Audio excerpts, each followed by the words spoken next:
सर्वसामान्य माणसापर्यंत आणि युवकापर्यंत पोहोचण्यात अपयश येते. लागण त्याच्यावाली पार्टी पुढते. हीच अपेक्षा आहे त्यांच्याकडून, बाकी दुसरी काहीच. पंतप्रधान नरेंद्र मोदी यांच्या सरकारला आज 12 वर्ष होत आहेत आणि या 12 वर्षाचा मोठ्या उत्साहात साजरा केला जातोय. भाजपकडून 12 वर्ष जे काही गेले ते विकासाची गेलेत असं सांगितलं जातंय. असं असलं तरी छत्रपती संभाजीनगरच्या तरुणांना नेमकं काय वाटतं हे जाणून घेण्याचा आपला प्रयत्न आहे. आपल्यासोबत काय करता तुम्ही? सर माझा चहाचा व्यवसाय. चहाचा व्यवसाय का? हो. पण तुमचेच एकेकाळी तुमचा व्यवसाय करणारे नरेंद्र मोदी 12 वर्ष पूर्ण करतायत. कसं बघतं त्यांच्याकडे? सर आता सध्या भारताचा जो पंतप्रधान आहे, धाडसी पंतप्रधान आहे, या आणि त्यांच्यामुळे बरेचसे कामं होत आहे, विकासाचे कामं होत आहे. या दृष्टिकोनातून आम्ही त्यांना बघतो आणि इथून पुढे जर ते जर अजून 5 वर्ष राहिले तर भारत नक्कीच विकासाकडे जाईल आणि अशी अपेक्षा आहे त्यांच्याकडनं आम्हाला. पण 3 प्रमुख कोणती कामं आहेत ते सांगू शकता का तुम्ही? त्यांनी रस्ते इन्फ्रास्ट्रक्चर भारताचं हे झालेलं आहे, डिमॉनिटायझेशन झालंय, नोटबंदी जी झाली आहे त्याच्यामुळे करप्शन थांबलेलं आहे, ते एक फायदा आहे. आणि भरपूर त्यांची अशी कामं आहे, जसं की प्रधानमंत्री आवास योजना आणि जे हॉस्पिटलमध्ये गरीब लोकांना फ्रीमध्ये इलाज होतोय, त्यांनी जे महात्मा ज्योतिबा फुलेची योजना काढलेली आहे, अशा भरपूर योजना आहेत त्यांचा फायदा. या दिवसांमध्ये बेरोजगारी आणि महागाई वाढली, याचा कुठे परिणाम दिसतोय? नक्कीच वाढली आहे सर, पण सगळीकडेच ग्लोबल, म्हणजे असं भारतातच नाही, पण या युद्धामुळे या परिस्थितीचा असर सगळीकडेच झालेला आहे असं मला वाटतं. त्याच्यामुळे त्यांना दोष देता येणार नाही.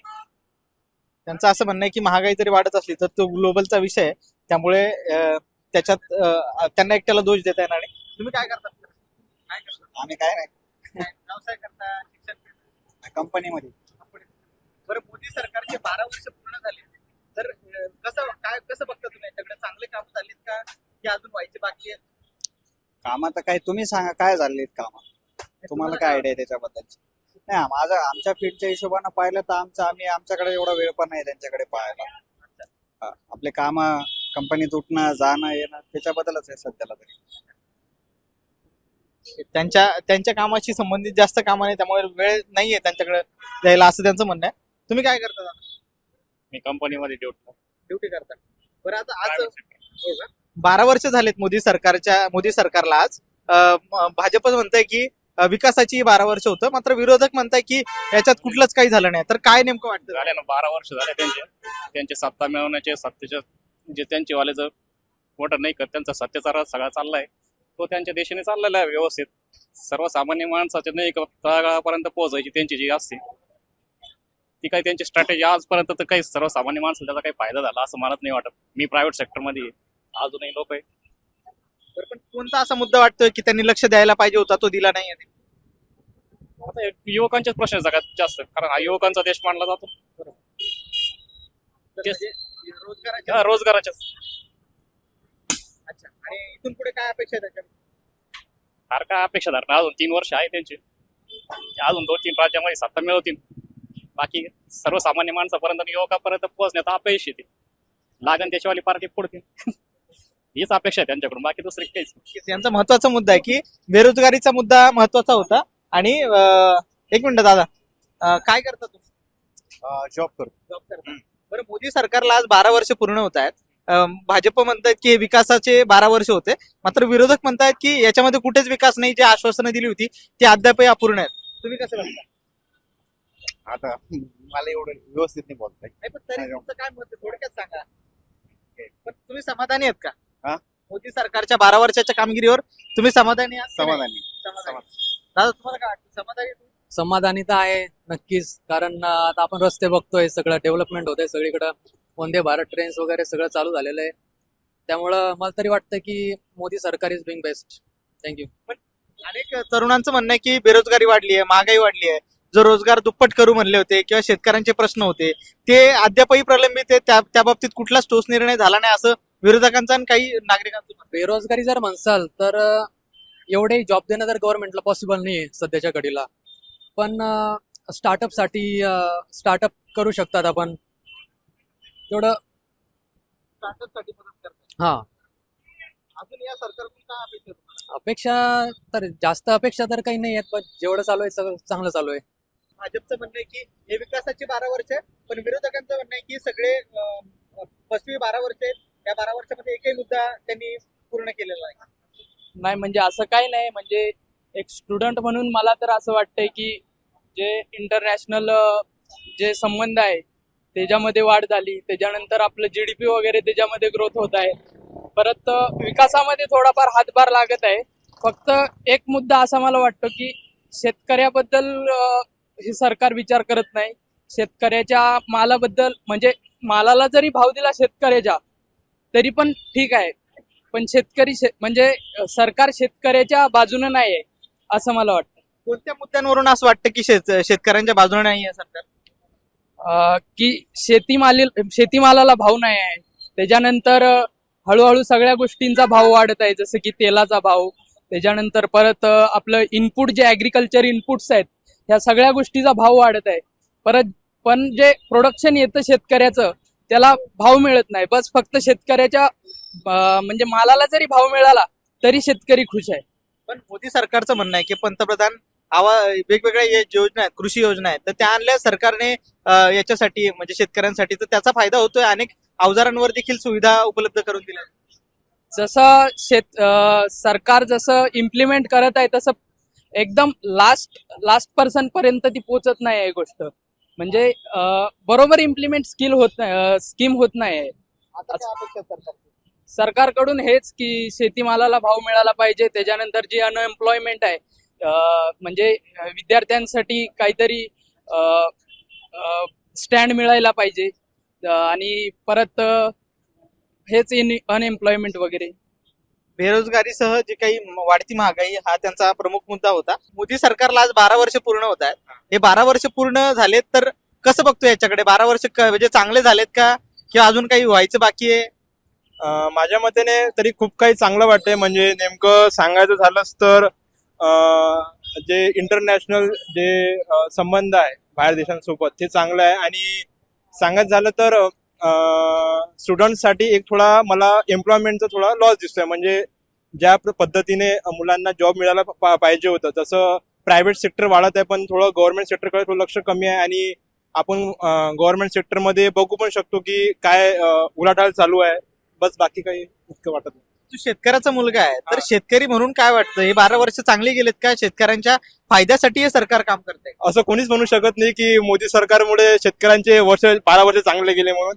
हर एक सांगू शकते की नाही चांगले नाही गेले. जसं हमी भाव पाहिजे होता तसे भाव मिळाले नाही. आणि टॅरिफ लागल्यामुळे आता शेतकऱ्यांना युरिया यावर्षी थोडा महाग भेटत आहे. हा पण एक लॉस म्हणू शकतो. आणि युएस सोबत जे टॅरिफ केलेलं आहे ऍग्रिकल्चर आउटपुटवर, जे इम्पोर्ट आउटपुटवर जे सांगितलेलं आहे, म्हणजे टॅरिफ झालेला आहे, त्याचा थोडाफार लॉस ऍग्रिकल्चर इंडस्ट्रीला भेटते. कारण की जे आपल्या स्वदेशी जे माल आहे, म्हणजे जे ऍग्रिकल्चर प्रॉडक्ट आहे त्याला भाव नाही मिळणार. आणि जे युएस मधून जे येणार आहे इम्पोर्ट आउटपुट आहे त्यांना भाव जास्त मिळणार. शेतकऱ्यांच्या दृष्टीने आणि युवकांच्या दृष्टीने काम होणं गरजेचं आहे. जी बेरोजगारी ती अद्यापही वाढलेलीच आहे असं त्यांचं म्हणणं आहे. आणखी काही इकडे तरुण आहे, त्यांच्याशी बोलण्याचा आपण प्रयत्न करणार आहे. भैया, काय करतात? बँकिंग करतात. बरं, आई वडील काय करतात? वडील पोलीस मध्ये. मोदी सरकारचे 12 वर्ष आज पूर्ण झाले आहेत, तर या 12 वर्षांकडे तुम्ही कसं बघता? चांगले गेलेत काही 12 वर्ष, की अजून काम होणं अपेक्षित होतं? अजून काम होणं अपेक्षित होतं, परंतु चांगलेच गेले म्हणू शकतो आपण. तुम्ही एवढं जोर देऊन म्हणताय, तर नेमकं कोणत्या गोष्टी व्हायच्या बाकी आहेत जे असं वाटलं होतं की मोदी सरकार करेल आल्यानंतर? बेरोजगारी म्हणा, किंवा मग महागाई, त्याच्यानंतर आता जे पेट्रोल आणि बाकी सगळं कॉइन जो आपला रुपया हे होत आहे त्याची आर्थिक स्थिती ढासळत आहे. तर त्याच्यामुळे असं वाटतं की बऱ्याच गोष्टी करता आल्या असतील. पण मोदी सरकारने 12 वर्षात जेवढे आश्वासने दिली ती पूर्ण झाले असं वाटतं? तेवढे पूर्ण नाही झाले. कोणते कोणते महत्वाचे वाटतं की आधी तर नोकरीबद्दल, त्याच्यानंतर आणखी बऱ्याच गोष्टी होत्या, परंतु तेवढं पूर्ण झाले असं वाटत नाही. जे आश्वासने दिली होती ते पूर्ण झाले असं वाटत नाहीये. मोदी सरकारचे 12 वर्ष पूर्ण झाले, त्याच्याकडे तू कसं बघतो? म्हणजे चांगले गेलेत 12 वर्ष, की अजून काम होणं अपेक्षित होतं? नाही, चांगले गेलेत. ज्या प्रकारे विरोधक सांगतात ना की खूपच म्हणजे काहीच काम केलं नाही बाबा मोदी सरकारने या 12 वर्षामध्ये, तर त्याच्यापेक्षा जास्तच काम केलेलं आहे मोदी सरकारने, मला असं वाटतं एक स्टुडंट म्हणून. आणि भ्रष्टाचार तर कम्प्लिटली बंदच झालाय. मलाही असं वाटतं की जे काय आहे ते म्हणजे त्यांनी त्यांच्या पद्धतीनुसार व्यवस्थित काम केलंय. म्हणजे माझं तरी असं म्हणणं आहे. की भ्रष्टाचार कमी झालाय, पण त्यांनी जे म्हणजे सत्तेत येण्या अगोदर ज्या लोकांवर भ्रष्टाचाराचे आरोप केले होते ते सगळे लोक तर त्यांच्या पक्षात गेले, मग त्याचं कसं? आता ते त्यांनी पक्ष चेंज केला, बट ऍटलीस्ट त्यांनी उघडकीस तर आणलं ना की भ्रष्टाचार यांनी केलेला किंवा झालेला. आता तर सध्या तरी भ्रष्टाचाराला थोडाफार तरी म्हणजे पूर्ण गोष्ट त्यांनी ऑनलाईन केल्या आहेत. बऱ्याचशा गोष्टी जे काही GR म्हणजे कुठलंही काम करायचं, टेंडर वगैरे काहीही असो, त्यांनी सर्व ऑनलाईन पद्धतीमध्ये आणले. त्यामुळे बऱ्याचशा गोष्टी आता समजा गावातलंच असू द्या, एखादं जर आपण एखादं काम घेतलंय रोडचा असो किंवा रस्ते म्हणजे जे काही नाल्या वगैरे असेल, तर त्याच्यावरती त्यांनी असं केलंय की गुगल मॅप असो किंवा त्या स्थळाचं बरोबर प्रॉपर फोटो किंवा ते नक्की त्या स्थळावरच काम सुरू आहे का, हे सर्व काही म्हणजे ते त्यांनी ते तसंच ठेवलंय. म्हणजे जे काही ते उघडकीस म्हणजे जे काही काम करायचं आहे ना, ते त्यांनी असं ट्रान्सपरन्सी आणली कामामध्ये, म्हणजे जेणेकरून भ्रष्टाचाराला थोडा फार तरी विरोध झालाय. म्हणजे हे जे लोक म्हणजे विरोधक जे भ्रष्टाचार करत होते, जे अशोकराव चव्हाण असू द्यात किंवा इतर जे महत्वाचे नेते, ते गेल्यामुळे काही चुकीचं झालं नाही असं वाटत नाही?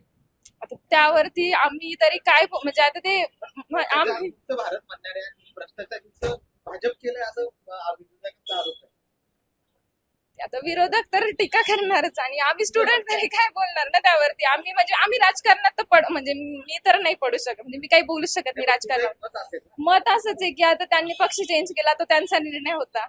आणि बाकी तर आता विरोध तर नाही करू शकत ना दुसऱ्या पार्टीत. आता दुसरी पार्टी किंवा दुसरं कोणतरी येतंय आपल्या पार्टीमध्ये, त्या पार्टीवाले त्यांना विरोध तर नाही करू शकत ना यायला, कारण की हे आपला साधं उदाहरण आहे. एखाद्या व्यक्तीने चूक केली, एखाद्या व्यक्तीने गुन्हा केला, आपण त्याला आपल्या घरात घ्यायचं की नाही घ्यायचं हा आपला वैयक्तिक अधिकार असतो. त्यांनी यायचं म्हणलं तर आपण येऊ देणार असं थोडीच होऊ शकतं. आता प्रत्येकाला सेकंड चान्स तर देतच येत असतो ना, कारण की चूक माणसाकडूनच होते. चान्स आता ऑब्व्हियसली देणारच ना ते, आणि ते काहीतरी सुधारताय, काहीतरी त्यांच्यामध्ये इम्प्रुव्हमेंट आणताय म्हटल्यावरती त्यांना चान्स देणं तर बनतोच ना. संधी दिली पाहिजे जरी चुका केल्या तरी, आणि संधी दिल्यामुळं इथून पुढे हे भ्रष्टाचार मुक्त भारत करण्यासाठी मदत होईल असं त्यांचं म्हणणं आहे. आणखी काही लोक आहेत तिथे, आपण त्यांच्याशी बोलण्याचा प्रयत्न करूया. भैया, एक मिनिट, काय करता सर तुम्ही? मी प्रायव्हेट जॉब करतो. प्रायव्हेट जॉब करता. मोदी सरकारला 12 वर्ष झाली आहेत, हे 12 वर्षाकडे कसं बघता? चांगली कामं झालेत का? अपेक्षित होतं एवढं? सर जसं अपेक्षित होतं तसं काहीच नाही झालं. कसं काय?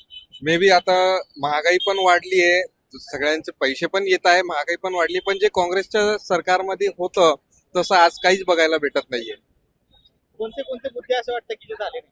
जसं काँग्रेसच्या वेळेस पेट्रोल झालं, गॅस झालं, इव्हन आपली टू व्हीलर सुद्धा, टू व्हीलरचे प्राइस डबल झाले. मोस्ट ऑफ दी जे समजा थिंग्स आहे, आपले जे आपण वस्तू आहे घरगुती रोजचे, ते डबल झालेत. तर मी तर संतुष्ट नाहीये मोदी सरकार. त्यापैकी किती मार्क द्याल तुम्ही? मोदी सरकारला 4, फक्त 4 सर. हा पैकी फक्त 4 मार्क देऊ असं म्हणतात. आणखी एक तरुणी आहे, तिच्याशी बोलण्याचा प्रयत्न करूया. काय करता तुम्ही? बँकिंग. बँकिंग करता. बरं, आज मोदी सरकारला 12 वर्ष पूर्ण झाली आहेत. भाजपच्या लोकांचं म्हणणं आहे की हे 12 वर्ष विकासाची आहेत, पण विरोधकांचं असं म्हणणं आहे की या 12 वर्षामध्ये दिलेले आश्वासनं एकही पूर्ण झालं नाही. तरुणांच्या दृष्टीने झालं तर बेरोजगारी, महागाई आणि शेतकऱ्यांच्या दृष्टीने शेतकऱ्यांच्या आत्महत्या आजही थांबलेल्या नाहीत. तर तू तरुणी म्हणून काय वाटतं, 12 वर्ष चांगले गेलेत का की अजून काम होणार? काही सेक्टर मध्ये चांगले गेलेत आणि काही सेक्टर मध्ये जसं की नोकरी झाले, यामध्ये जसं की नोकरी वगैरे जी झाले त्यामध्ये नोकरी मिळालीच नाही जसं किती फार. तर आणखी जसं इन्फ्रास्ट्रक्चर वगैरे झालं, यामध्ये इंडस्ट्रीच्या दृष्टीने चांगलं झालंय, म्हणजे करत आहेत ते. बट नोकरी, शेतकरी वगैरे यांच्या हिशोबाने नाही. हा, महागाई खूप जास्त प्रमाणात वाढलेली आहे. आज 12 वर्ष झाले, तर 10 पैकी किती मार्क या सरकारला देशील? 5. हा, आणि अजून काय काम अपेक्षित या सरकार? जसं जॉब वगैरे यामध्ये जास्त प्लेसमेंट वगैरे द्यायला हवेत, म्हणजे नोकरीच्या संधी वगैरे द्यायला हव्यात. अच्छा, आणि पेपर फुटीचा सध्या मुद्दा असतो, त्याच्याबद्दल काय म्हणतात? पेपर फुटबद्दल की त्याबद्दल आणखी थोडी म्हणजे त्यांनी त्यांचं स्ट्रिक हे करायचं. मार्गदर्शन स्ट्रिक करायचं थोडं. जास्तीत जास्त कडक परीक्षा झाल्या पाहिजेत, नियमांची अंमलबजावणी अधिक झाली पाहिजे. मी पण बँकिंगच करते. मोदी सरकारच्या 12 वर्षाबद्दल काय वाटतं? बरेचसे कामं केले, पण अजूनही खूप कामं अशी आहेत की ज्यांनी प्रॉमिस केलं आहे पण ते अजून पेंडिंग आहे. जसं त्यांनी प्रॉमिस केलं होतं ना नोकऱ्यांबद्दल वगैरे, आणि आता पण पेपर पण जसे लीक होत आहेत, हे नको व्हायला. याच्यामुळे खूप युथ आहे त्याचं खूप पूर्ण नुकसान होतं. आणि जे ऍक्च्युअल कॅन्डिडेट आहेत की जे स्टडी करतात त्यांचं तर खूपच होतं, पण जे फक्त पैशाच्या भरशावर शिकत आहेत त्यांना उगाच ऑपॉर्च्युनिटी मिळते ना, जे त्याच्या लाईक पण नसतात पण तरी त्यांना ऑपॉर्च्युनिटी मिळते. तर हे नको व्हायला, याच्यावर सरकारने जरा लक्ष द्यायला पाहिजे. नक्कीच. तर हे होते एकंदरीत तरुणांच्या प्रतिक्रिया. अनेक तरुणांचं म्हणणं असं आहे की मोदी सरकारने दिलेले आश्वासनं काही अंशी पूर्ण केले, तर काही तरुणांचं म्हणणं आहे की महागाई, बेरोजगारी आणि जो काही रोजगाराच्या संधी उपलब्ध करून द्यायला पाहिजे होत्या त्या तुलनेने तेवढ्या कमी त्या उपलब्ध झालेल्या नाहीयेत. आणि यामुळे सरकारने रोजगार आणि जे काही महागाई त्यावरती अंकुश लावावा अशी मागणी या विद्यार्थ्यांकडून करण्यात आली आहे.